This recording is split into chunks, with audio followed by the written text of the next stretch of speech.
welcome to the channel. If you haven't hit that subscribe button yet or like button, I'd appreciate you doing that. If you hear this story or see another video that you like or a short or something, leave me a comment. I really like that too. Folks, today we're going to take a little adventure away from what I normally do, and I'm going to try to tell you a story. The reason I'm going to tell this story is it's getting lost to time. And there's a whole lot of people that don't know this happened. And some that do, they may have tried to forget. And some people that knew have passed on. Actually, most people that knew have passed on. Anyhow,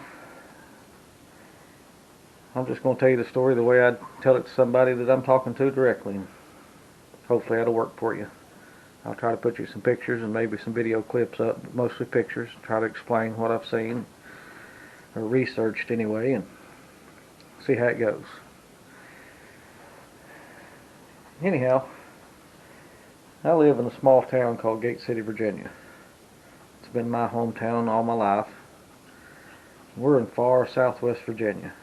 We're not as far as you can go, but we're pretty close. We live not very far from Tennessee state line, Kingsport area. Matter of fact, if we need a hospital or something, Kingsport's the closest one, so we actually have to drive into Tennessee to do all that. And most people in my county work in Tennessee because it's just the larger city around. But anyhow, you know where I'm at now and everything. 84 years ago, in January, it was cold. They said it had been cold for about a week, with the temperatures down near zero, pretty much staying there. A particular day, January 27th, 1940, it dawned a cold, clear day. 6 inches of new snow had fallen, and people were kind of staying in.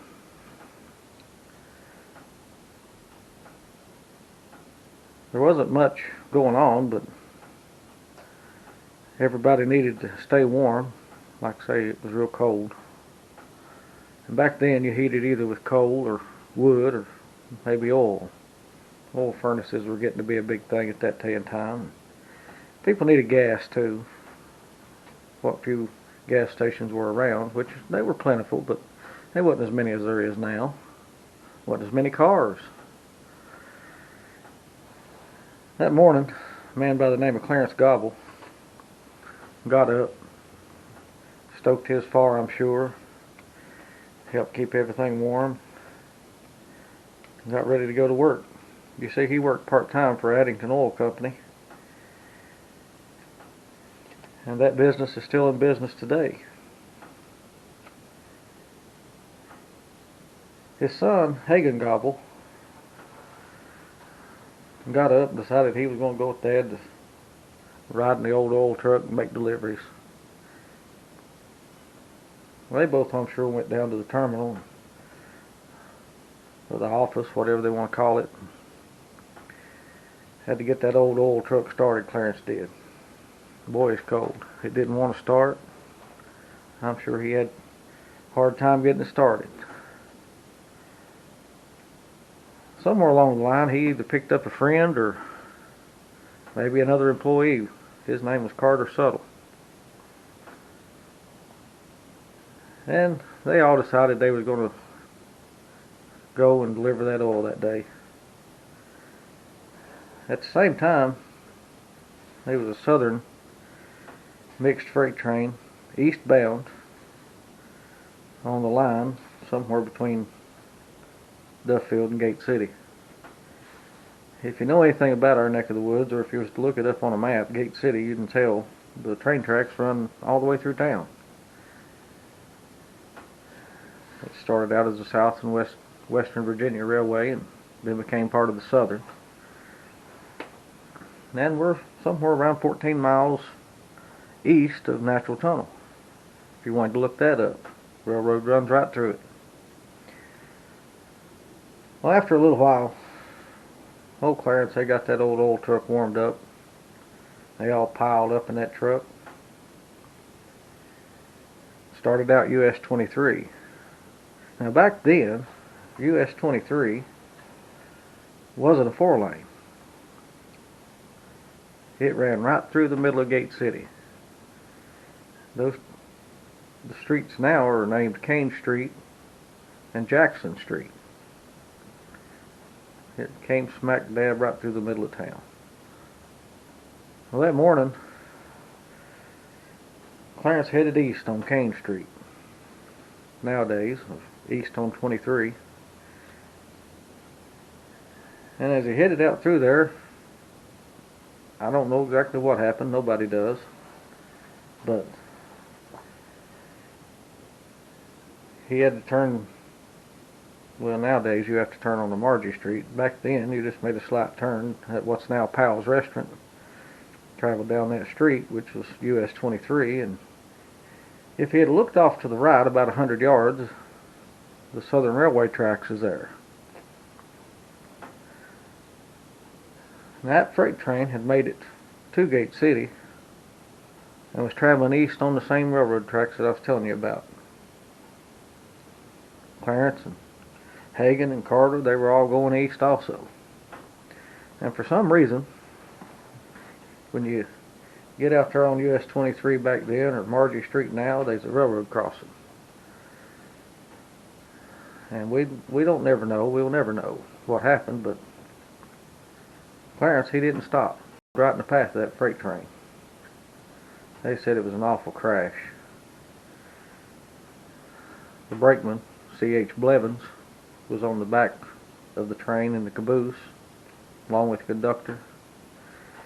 He later stated that it took the train about a mile to stop. He said it strewed parts of the truck and parts of the crash site 100 yards down the tracks. But once that old train got stopped, he jumped off. Just as any human would, he jumped off and made his way back to the crash scene as fast as he could. Once he got there, what he found was a horrible thing. There was huge fireballs, parts of the old truck, parts of the train.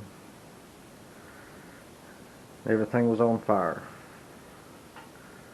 By the time he got back, he said there was 30 or 40 people had ran out of their houses and gathered around. The Gate City Police Chief, Town Sergeant at that time, was Clifford Davidson. Back then, he was called the Town Sergeant. Today, he'd be called a Police Chief. He was there also. They said in total there was probably 60 or 70 volunteers came to try to help, but most of them was turned away because there wasn't a whole lot they could do, and the horrible sight that they didn't need to see is all that was in front of them. Now, C.H. Blevins, that brakeman, stated that when he arrived, two of the victims, Carter Suttle and Hagen Gobble, were obviously passed on. As a matter of fact, I think the wording is the bodies were burnt beyond recognition.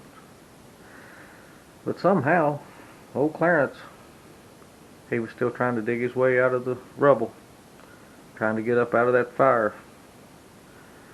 Most of his lower body was burnt off. It was a horrible sight. There was a gentleman by the name of Benny Howard that drove to the scene. Or maybe he just had his car sitting next to his house. I don't know. But they loaded Clarence up in his car. He took off towards the hospital on US 23. Now, as I told you earlier, the closest hospital was about 8 or 10 miles away in Kingsport, Tennessee. And back then it was not a straight road. They said that the rest of the volunteers used heavy log chains to pull the other two victims from the fire, because that's all the way they could get them out. Benny Howard later said that Clarence never lost consciousness. Even though his agony was just unimaginable, he never lost consciousness all the way to the hospital. About 4 hours later, Clarence succumbed to his injuries. Town Sergeant Clifford Davidson, in his recount of the accident, all he could recount was what Clarence Gobble kept telling him. Is just do something about his legs. They were mostly burned away, but the volunteers were using snow to try to put out the fire. A little later they found one of Clarence's shoes still in the truck, and one of his feet was still in it. It was a horrible thing. McConnell Funeral Home back then took charge of the bodies and prepared them for burial. 3 days later, they had a combined service at the Southern Street Methodist Church, and respectively, all three were laid to rest in Holston View Cemetery. Like I say, it's a horrible story, but most people don't even know it exists where that happened at Gate City. And it's just one of those many tales in these small towns that you might want to hear and you might not want to hear. But a tragic accident like that is just horrible. You see, Clarence was only 35 years old at the time, and his son Hagen, he was 14, and Carter Suttle was only 30. Now, back at that time, there was some speculation that ice had reformed on the windshield of that old gas truck. But according to C.H. Blevins, the brakeman, they should have heard the whistle from that old steam engine, because they had to blow it multiple times before they got to the crossing where the accident happened. And again, it's just telling a story so we can remember the history. That part of town now is, like I say, a dead-end street. Margie Street's the name of it if you wanted to go look at the crossing, but it is a residential neighborhood. And if you do come into town or are familiar with it, the easiest way to see it is to look down from Long John Silver's restaurant. If you go to the back of the parking lot and look down, you can see the crossing. But anyhow, I sure do hope you appreciate the story, and like I say, I thought I'd take a different adventure and put it down just so that we don't forget it. And I thank you for watching.